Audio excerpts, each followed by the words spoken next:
વિદ્યાર્થીઓ, આજે આપણે સેમિકન્ડક્ટરમાં LED વિશે જોશું. આપણે LED ના નામથી પરિચિત તો છે, એનો અર્થ બી જાણીએ છીએ. મોટે ભાગે તમે 10મા ધોરણમાં આ શબ્દનું ફૂલ ફોર્મ જોયેલું હશે. આ શબ્દનું ફૂલ ફોર્મ છે લાઇટ એમિટિંગ ડાયોડ. વિદ્યાર્થીઓ, આનો ઉપયોગ ક્યાં થાય છે? તો તમે રેલવે સ્ટેશન ઉપર જાઓ કે બસ સ્ટેન્ડ ઉપર જાઓ તો ડિજિટલ સ્ક્રીન હશે. એ ડિજિટલ સ્ક્રીનમાં આપણે LED નો ઉપયોગ કરીએ છીએ. સારામાં સારું એક ઉદાહરણ કેવું તો આપણે જે ઘરે ટીવી છે LED ટીવી, એ ટીવી નું નામ છે LED ટીવી, બરાબર? તેમાં બી LED નો ઉપયોગ થાય છે. બીજું, ઘણી જગ્યાએ તમે જોયા હશે કે 4 રસ્તા આવે તે સિગ્નલ હોય, રેડ, ગ્રીન, યલો, સ્ટોપની ને બધી. તો એ જે સિગ્નલો હોય અને તેની ઉપર ડિસ્પ્લે મૂકેલી હોય કે જે 30 મિનિટ કે 60 મિનિટનું સેકન્ડનું ડિસ્પ્લે બતાવે. તો એ જે 4 રસ્તા ઉપર જે એ સિગ્નલની જે સ્ક્રીન આવે એ પણ LED ની બનેલી હોય. સૌથી સારામાં સારું ઉદાહરણ આપું તો આપણા ઘરમાં જ LED બલ્બ આવે, LED લાઇટ આવે. તો આપણે ઘણી બધી જગ્યાએ હવે LED નો ઉપયોગ કરીએ છીએ. હવે એ કરવાનું કારણ છે તો પહેલા જે બલ્બ હતા અને આ LED બલ્બમાં ફરક છે. તો પહેલા જે બલ્બ હતા તે વધારે વોલ્ટેજ ખેંચતા, એટલે પાવર વધારે બનતો, એટલે કે પાવર વધારે વ્યય થતો. જ્યારે LED માં વોલ્ટેજ ઓછા ખેંચે, પ્રકાશ વધારે બતાવે અને પાવરનો વ્યય ઓછો છે. બીજું સારામાં સારું ઉદાહરણ કે પહેલાના બલ્બ હતો તે તેમાં ઓન ઓફ કરવાની જે સિસ્ટમ હતી એમાં સમય લાગતો હતો, એટલે તમે બલ્બ ઓન કરો તો થોડાક સમય પછી પ્રકાશિત થતો. જ્યારે અત્યારે LED બલ્બ એ તો ઓન કરો એટલે તરત જ ઓન, ઓફ કરો એટલે તરત જ ઓફ થઈ જાય છે. અને બીજું એકદમ સારામાં સારું કે સસ્તા છે LED બલ્બ અને પ્રકાશ વધારે આપે, એટલે કે તીવ્રતા વધારે છે. જ્યારે પહેલાના જે બલ્બ હતા તે ખર્ચાળ હતા અને જે એની પ્રકાશની જે તીવ્રતા હતી એ ઓછી હતી. તો આપણે હવે સ્ટેપ બાય સ્ટેપ આ જે LED આપણે જે જોયા છે આપણા ઘરમાં, LED બલ્બ, LED ટીવી, પછી લાઇટ ના આવી જે રીતને બહાર આપણે રેલવે સ્ટેશન કે બસ સ્ટેશનમાં જ્યાં પણ LED સ્ક્રીનો જોઈ છે, તો એ LED બનેલું કેવી રીતના હોય એ સમજીએ. તો પહેલા આવું તમે જોયો જ હશે આ LED બલ્બ, જેનો ઉપયોગ આપણે દિવાળી કે કોઈ ફંક્શન હોય કે પછી ક્રિસમસ કે કોઈ એની એક્સેટ્રા, નવરાત્રી કે કંઈ એવા જે ફંક્શન હોય તેમાં આપણે આવા રીતના ઝબૂકિયા લગાવીએ છીએ. એ ઝબૂકિયા બી તમે સાંભળેલા હશે કે એ LED ના બનેલા છે. તો આ LED નો આપણે સ્વરૂપ જે આપણે જોઈએ છે, મોટે ભાગે આપણે આવા આકારથી પરિચિત છે, જેમાં એક જે છેડો છે જેનો આને પગ કહેવાય. LED ના 2 છેડા આવે તેને 2 પગ કહેવાય. તેમાંનો એક પગ મોટો જેને આપણે ધન કહીએ છીએ અને બીજો જે ટૂંકો આવે એને ઋણ કહેવાય. અને એ બેની વચ્ચે અહીંયા આ PN જંકશન ડાયોડ જોડેલો હોય છે અને તે ફોરવર્ડ બાયસમાં છે. હા, LED ફોરવર્ડ બાયસમાં વર્ક કરે છે. તો એ વિશે આપણે સમજીએ એ પહેલા આ જે બલ્બ LED જે આપણે આકાર જોયો એને આધારે એની સંજ્ઞા સમજીએ. તો ઓબ્વિયસલી આ PN જંકશન જ છે એટલે P અને N તો આવવાનો જ. LED એ પ્રકાશનું ઉત્સર્જન કરે છે, પ્રકાશ એ આપે છે, માટે ઉપર એક આવા સિમ્બોલથી એને દર્શાવેલો છે. આ છે LED ની સર્કિટ કે અંદર જે સર્કિટ આવે તે કેવી આવે છે? તો આ P અને આ નીચે N જંકશન છે. આ P ઉપર P પ્રકારનો અર્ધવાહક, નીચે N પ્રકારનો અર્ધવાહક અને વચ્ચે આ જંકશન છે જેમાંથી LED પ્રકાશ ઉત્સર્જિત કરે. તો એની સાથે અવરોધ દ્વારા બેટરીનો ધન છેડો જોડેલો છે અને ઋણ છેડાને n સાથે જોડવામાં આવેલો છે, બરાબર ને? આ p ની સાથે બેટરીનો ધન છેડો અને આ n ની સાથે બેટરીનો ઋણ છેડો, એટલે આ જે બાયસ છે એ ફોરવર્ડ બાયસ જ કહેવાય. માટે LED એ ફોરવર્ડ બાયસમાં કામ કરે છે. ચાલો હવે આપણે LED વિશે વધુ સમજીએ. તો LED માં સૌથી વધુ ડોપિંગની પ્રક્રિયા થાય છે. શાની પ્રક્રિયા? ડોપિંગ ની પ્રક્રિયા એ સૌથી વધારે થાય છે અને એ LED એ ફોરવર્ડ બાયસમાં જોડવામાં આવે છે. તેથી જ આપણને એમાં સૌથી વધારે વિકિરણ નું ઉત્સર્જન દેખાશે. બરાબર? આ વસ્તુને જરા સમજીએ કે LED માં આ જે PN જંકશન ડાયોડ છે એમાં ડોપિંગ સૌથી વધારે છે. તો આ જે ડોપિંગ શબ્દ એ આપણે P પ્રકાર અને N પ્રકારના અર્ધવાહકથી સાંભળતા આવેલા છે કે ધારો કે આ એક PN જંકશન છે. એક તરફ P પ્રકારનો અર્ધવાહક, એક તરફ N પ્રકારનો અર્ધવાહક. P ની સાથે બેટરીનો ધન છેડો જોઈન્ટ કરી દઈએ અને N ની સાથે બેટરીનો ઋણ છેડો જોઈન્ટ કરી દઈએ. બરાબર? તો આ ફોરવર્ડ બાયસની સ્થિતિ થઈ. હવે આ તો અત્યારે આપણે ફોરવર્ડ ને રિવર્સ બાયસ સમજ્યા. એ પહેલા PN જંકશનમાં શું હતું? તો આપણે જાણીએ છીએ કે P પ્રકારનો અર્ધવાહક એટલે પોઝિટિવ, એટલે તેની પાસે મેજોરિટી તરીકે ધન વિદ્યુતભાર તરીકે એ હોલ હોય છે અને માઇનોરિટીમાં ઇલેક્ટ્રોન હોય છે. જ્યારે N માં મેજોરિટી તરીકે કોણ આવવાના? ઇલેક્ટ્રોન અને માઇનોરિટી તરીકે હોલ આવવાના છે. બીજું આપણે એવું જાણીએ છીએ કે જ્યારે PN જંકશન ડાયોડ છે તો PN જંકશન ડાયોડમાં N વિભાગમાં રહેલો ઇલેક્ટ્રોન એ જંકશનથી ડિફ્યુઝ થઈને P પ્રકારના અર્ધવાહકમાં આવે છે.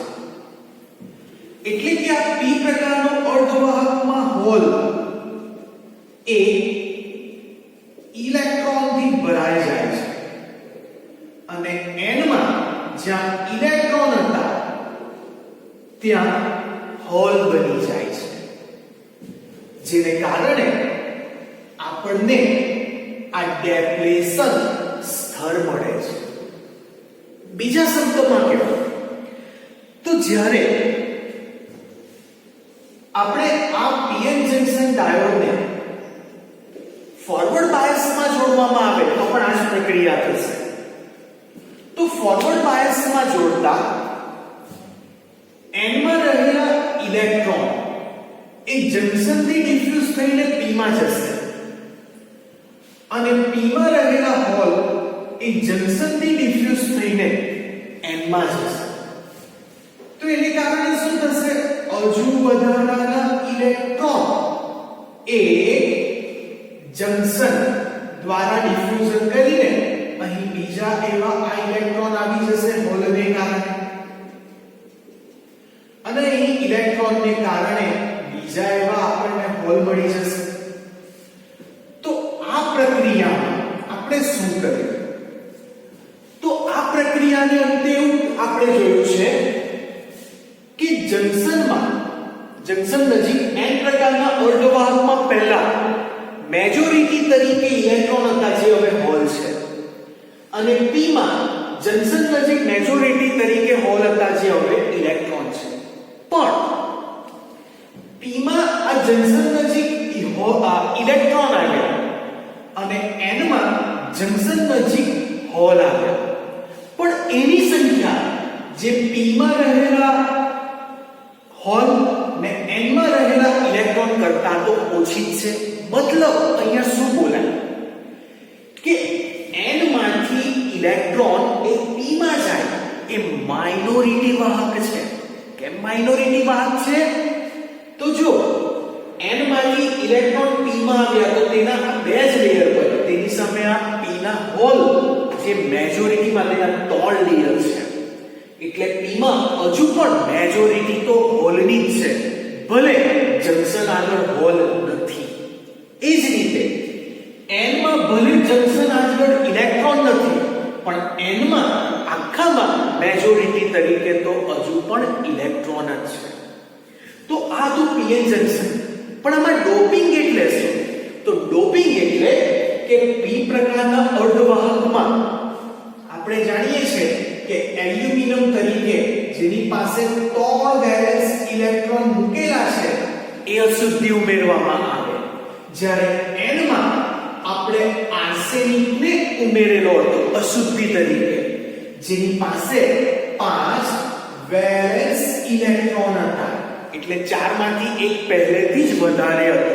એ વધારાના ઇલેક્ટ્રોન એ જંકશન આગળ n માંથી જંકશન આગળ ડિફ્યુઝ થઈને p માં ગયા, જેને કારણે આ ડેપ્લેશન સ્તર બન્યું છે. તો આ જે LED છે એ LED માં આ ડોપિંગની પ્રક્રિયા વધારે, મતલબ કે અશુદ્ધિનું પ્રમાણ એ સૌથી વધારે હોય છે, માટે અહીં ડોપિંગ સૌથી વધારે થાય. અને એ બીજું કે ફોરવર્ડ બાયસમાં જોઈન કરવામાં આવે, તેથી આ LED માંથી પ્રકાશનું ઉત્સર્જન એ સૌથી સારામાં સારા પ્રમાણમાં થશે, વિકિરણનું ઉત્સર્જન.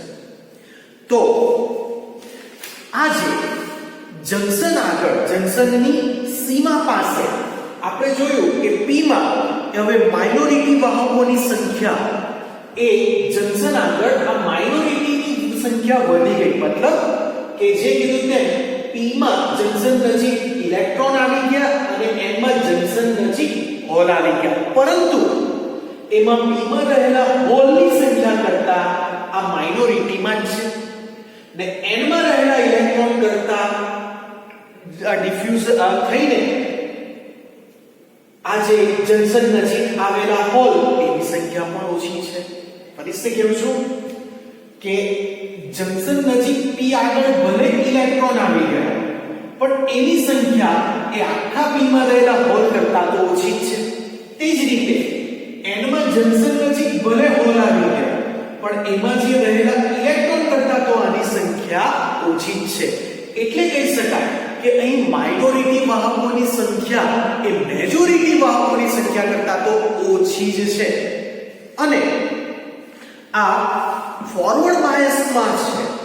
આમ જંકશનની સીમા પાસે બંને બાજુ વધારાના માઇનોરિટી વાહકો હોય છે. હા, જંકશનની નજીક એનું પ્રમાણ એ વધી ગયું છે, એટલે કે ત્યાં માઇનોરિટી વાહકોની સંખ્યા વધી ગઈ છે, પણ જંકશનની નજીક જ, એટલે કહેવાય કે ડેપ્લેશન સ્તરમાં જ, સ્તર પૂરતું જ, કે ડેપ્લેશન સ્તર પૂરતું જ p માં પહેલા હોલ હતા જે હવે ઇલેક્ટ્રોન છે, અને n માં પહેલા હોલ ઇલેક્ટ્રોન હતા જે હવે હોલ છે. એટલે જંકશન નજીક બંને બાજુ માઇનોરિટી વાહકોની સંખ્યા વધી ગઈ છે, અને એને જ પરિણામે આપણે આ ફોટોનનું ઉત્સર્જન થાય છે. બરાબર? ફરીથી સમજીએ. pn જંકશન ડાયોડ ને જ્યારે આપણે બાહ્ય બેટરી ફોરવર્ડ બાયસમાં જોઈન કરવામાં આવે તો શરૂઆતમાં તો p માં મેજોરિટીમાં હોલ હોય, n માં મેજોરિટીમાં ઇલેક્ટ્રોન હોય.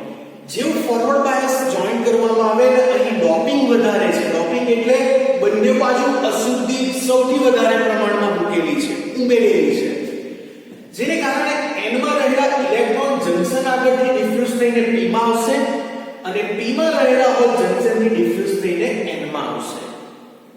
તો આને કારણે જંકશન નજીક પહેલા પણ હતા p માં હોલ હતા જે હવે ઇલેક્ટ્રોન છે, એટલે p માં માઇનોરિટીમાં રહેલા ઇલેક્ટ્રોન જંકશન નજીક વધી ગયેલા છે અને n માં મેજોરિટીમાં ઇલેક્ટ્રોન છે અને માઇનોરિટીમાં હોલ છે, પણ જંકશન નજીક એ માઇનોરિટીની સંખ્યા વધી ગઈ છે.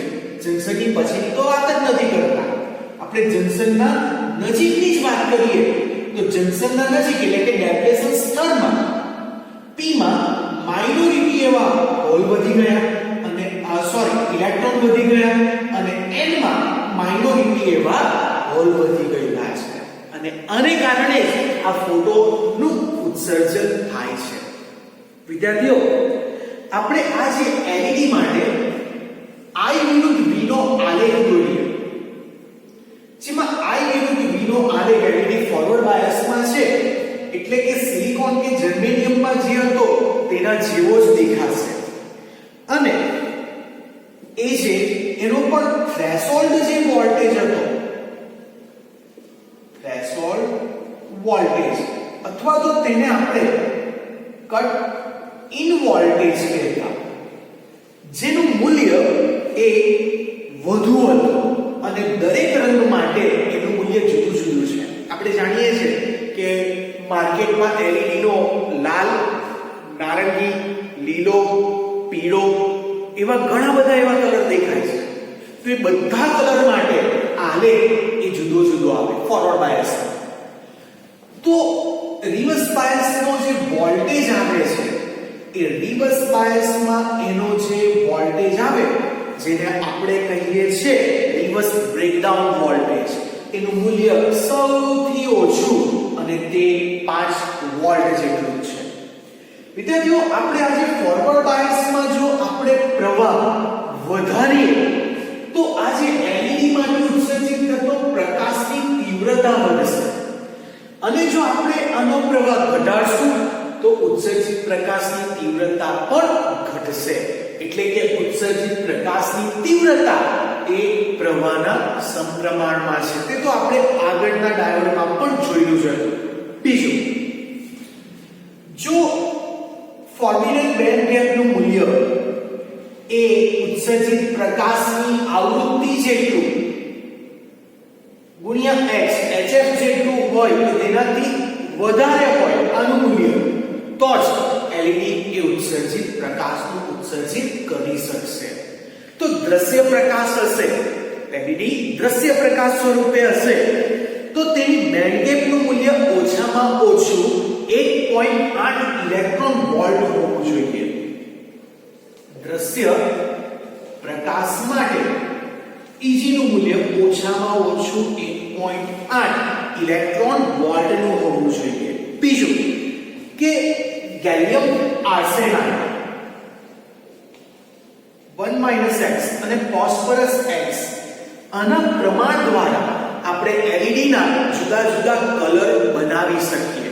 એક્ઝામ્પલ તરીકે, જો ગેલિયમ આર્સેનાઇડ નું પ્રમાણ 0.6 અને ફોસ્ફરસ નું 0.4 હશે તો એને આધારે આપણે લાલ રંગનું LED બનાવી શકીએ, જેની બેન્ડ ગેપ ઊર્જાનું મૂલ્ય Eg નું એ એપ્રોક્સી 1.9 ઇલેક્ટ્રોન વોલ્ટના ક્રમનું છે. અને ઇન્ફ્રારેડ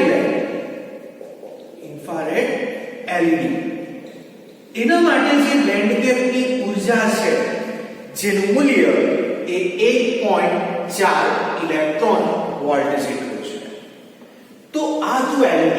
વિદ્યાર્થીઓ, વધારેમાં વધારે આપણે આ જે LED નો ઉપયોગ છે એ રિમોટ કંટ્રોલમાં, બીજું બગલર એલાર્મ એટલે કે જ્યારે પણ કોઈ ચોરી થતી હોય તો તેમાં જે સેન્સરમાં એ આપણે LED નો ઉપયોગ કરી શકીએ છીએ. તો આવી રીતના ઘણા એવા ઉદાહરણો છે કે જેમાં આપણે LED નો ઉપયોગ કરતા છે અને વ્યવહારુ અત્યારના સમય પ્રમાણે જોઈએ તો LED નો ઉપયોગ એ સૌથી વધારે એવા પ્રમાણમાં થઈ ગયો છે, કારણ કે LED એ ખર્ચમાં સૌથી ઓછા ખર્ચે મળી રહે એવી છે અને એની તીવ્રતા એ બીજા બલ્બ કરતા સૌથી વધારે છે અને પાવરનો જે વ્યય થાય એ બીજા કરતા સૌથી ઓછો છે. માટે આપણે LED નો ઉપયોગ એ સૌથી વધારે એવા પ્રમાણમાં અત્યારે કરી રહ્યા છે.